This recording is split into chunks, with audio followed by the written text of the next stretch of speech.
Welcome to பிருத்தா VN. இன்றைக்கி நம்ம ஒரு ஹெல்த்தியான பொரியல் தான் பார்க்க போகிறோம்.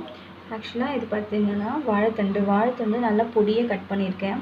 இது வந்து கொஞ்சம் இலசுன்றதுனால பெருசாக நார் இல்லை. அப்படின்றதும் நான் இந்த குச்சி வச்சு வந்து ரொட்டேட் பண்ணி கொஞ்சம் இருக்கிற நார்லாம் எடுத்துட்டேன். பாருங்கள், உங்ககிட்ட இரும்பு கம்பி, இந்த வடை சுடுற கம்பி இருந்துச்சுன்னா அதை வச்சு பண்ணிங்கன்னா ஒரு 10 மினிட்ஸில் எல்லாத்தையும் க்ளீன் பண்ணி எடுத்துடலாம். வாங்க பொரியல் பண்ணிடலாம். எண்ணெய், கடுகு, கருவேப்பிலை, கடலைப்பருப்பு கொஞ்சம் அதிகமாக போட்டுக்கோங்க. இப்போ கடலைப்பருப்பு நல்லா ப்ரௌனிஷாக வதங்கிச்சு. பொடியாக நறுக்கின வெங்காயம் இப்போ பாருங்கள் நல்லா ப்ரௌனாக வதங்கிச்சு. இப்போ பொடியாக கட் பண்ணிவிட்டு இந்த வாழைத்தண்டை போட்டுடலாம். ஆக்சுவலி வாழைத்தண்டு பார்த்திங்கன்னா நிறைய ஹெல்த் பெனிஃபிட்ஸ் இருக்குது. முக்கியமாக வந்து கிட்னி ஸ்டோன் ப்ராப்ளம் இருக்கிறவங்க இதை சாப்பிட்டா அவ்வளோ நல்லது.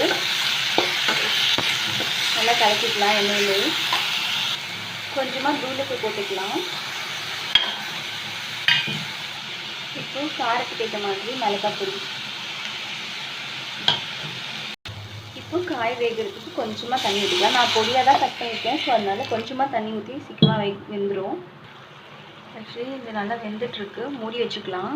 ரசம் பண்ணிவிட்டேன், ரெடியாக இருக்குது. பொரியல் வந்தோடனே லன்ச் ரெடி ஆகிடும். இப்போ பார்த்தீங்கன்னா தண்ணியில் சுத்தமாக ட்ரை ஆகிடுச்சு. காயும் நல்லா வெந்துடுச்சு. ஆஃப் பண்ணிடலாம். ஃப்ரெண்ட்ஸ், கண்டிப்பாக நீங்களும் இது மாதிரி ஹெல்த்தியான பொரியல் கண்டிப்பாக ட்ரை பண்ணி சாப்பிட்டு பாருங்கள். தேங்க்ஸ் ஃபார் வாட்சிங்.